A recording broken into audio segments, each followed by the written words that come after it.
अस्सलामुअलैकुम दोस्तों, मैं मोहम्मद जाने आलम आप सभी के सामने हाजिर हूँ आई लव मदीना चैनल की जानिब से। मेरे प्यारे दोस्तों, एक बहुत ही बड़ी खबर सामने आई है। एक बड़ी आफत आने वाली है।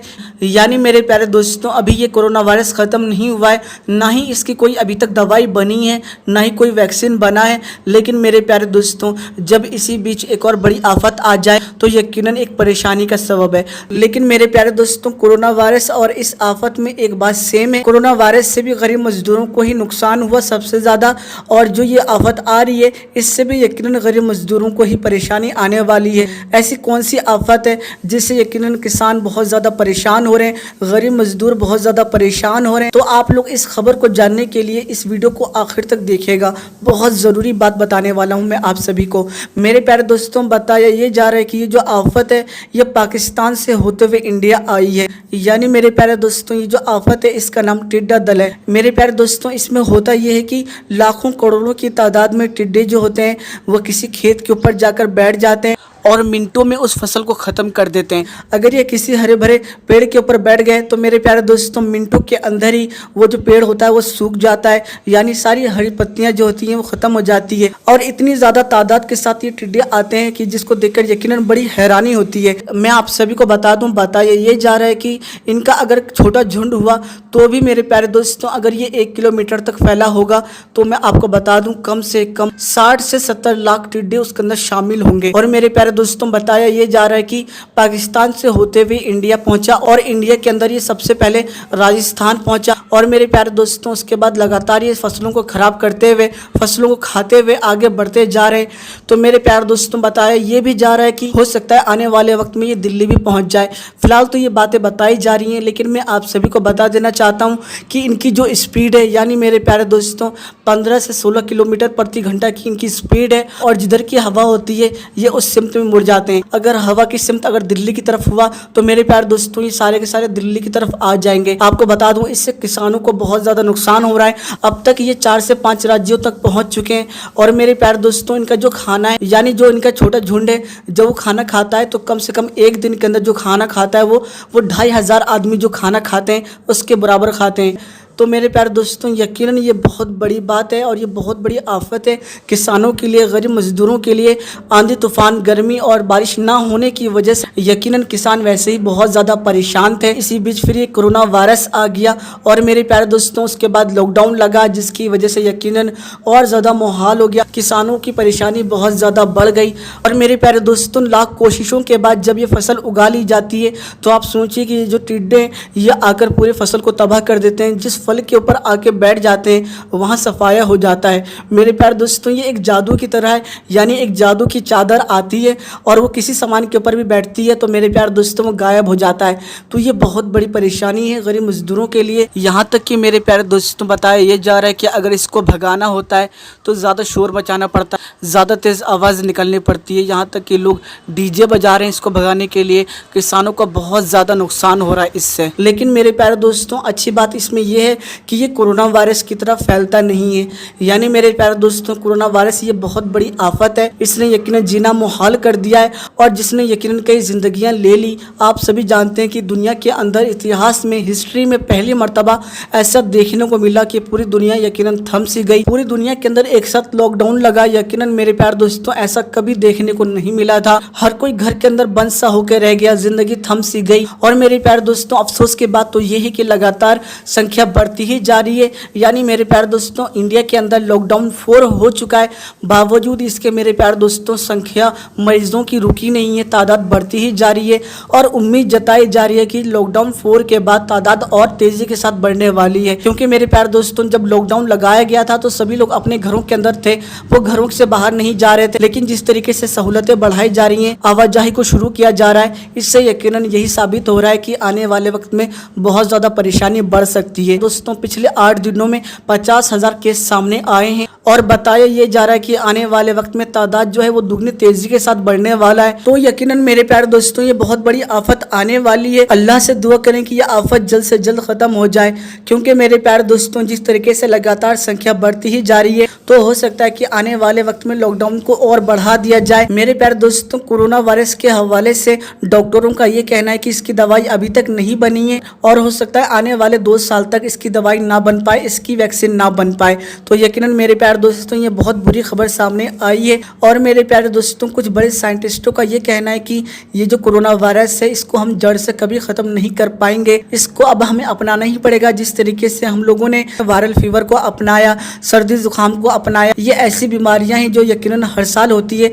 इसी तरीके से ये कोरोना वायरस भी बन चुका है, यानी इसको जड़ से खत्म नहीं किया जा सकेगा और ये हमारे बीच हमेशा मौजूद रहेगा। तो यकीनन मेरे प्यारे दोस्तों ये बहुत बुरी खबर है।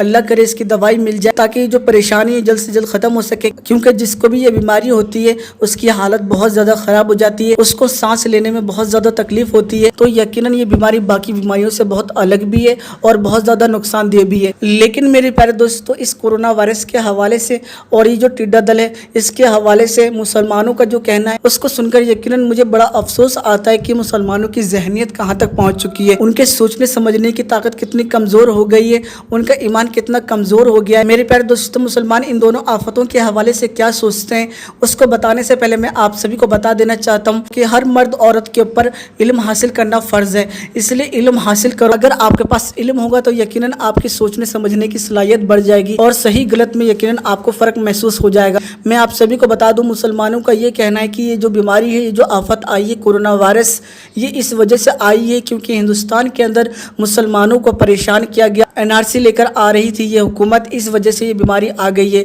लेकिन मैं आप सभी को बता देना चाहता हूँ ये सिर्फ और सिर्फ आपकी जहनियत है, ये आपकी सोच है। ये बीमारी किस वजह से आई, इस बीमारी का राज सिर्फ और सिर्फ अल्लाह ही जानता है। क्योंकि मेरे प्यारे दोस्तों अगर ऐसी बात होती है एनआरसी की वजह से अल्लाह अजाब नाजिल करता तो यकीनन मेरे प्यारे दोस्तों इसका असर मुसलमानों के ऊपर नहीं होता और पूरी दुनिया के अंदर जितनी मुस्लिम कंट्री है वहाँ ये चीज़ देखने को नहीं मिलती।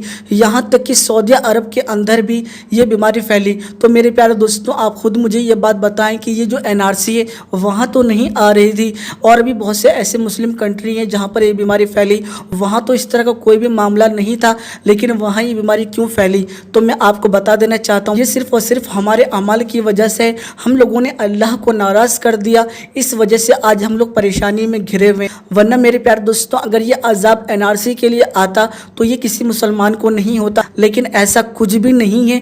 ये बीमारी सबको लग रही है, तो अपने जहन से ये बात निकाल दीजिए कि ये बीमारी उन सभी के लिए आया है जो एनआरसी के सपोर्ट में। ऐसा कुछ भी नहीं है जो एनआरसी के खिलाफ में, उनके लिए भी ये बीमारी है, ये आफत है। और ये जो टिड्डा दल है इसके बारे में भी मुसलमान बात कर रहे हैं कि ये सिर्फ इसी वजह से आ रही है आफत, क्योंकि मुसलमानों को परेशान किया गया हिंदुस्तान के अंदर। तो मेरे प्यारे भाइयों ऐसा कुछ भी नहीं है, मुसलमानों के ऊपर इससे बड़ी बड़ी आफतें आई हैं लेकिन ऐसा कभी कुछ नहीं हुआ है। लेकिन मेरे प्यारे दोस्तों अगर मैं कहूँ जहाँ तक मेरी सोच जाती है और जहाँ तक हमने किताबों में पढ़ा है उसमें यही चीज़ लिखी हुई है कि हमारे अमाल जब यकीनन ख़राब हो जाएंगे तो हमारे ऊपर जालिम हुक्मरानों को छोड़ दिया जाएगा, वो हमारे ऊपर हुकूमत करेंगे।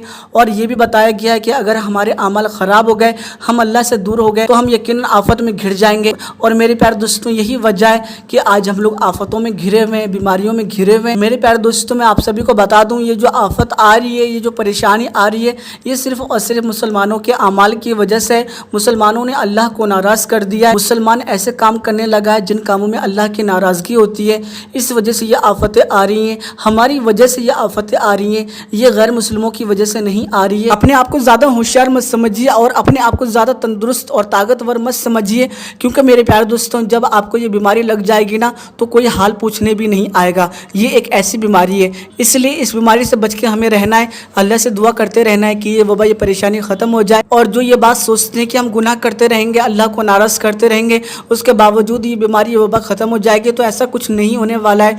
जब तक हम अल्लाह को राज़ी नहीं कर लेते हैं, जब तक अल्लाह की मर्ज़ी नहीं होगी, तब तक ये बीमारी ख़त्म नहीं होने वाली है, चाहे दुनिया लाख कोशिश कर ले। हर चीज़ के अंदर अल्लाह की मर्ज़ी शामिल होती है, क्योंकि अल्लाह हर शय के ऊपर कादिर है और अल्लाह की मर्ज़ी के बगैर यकीनन पत्ता भी नहीं हिलता है।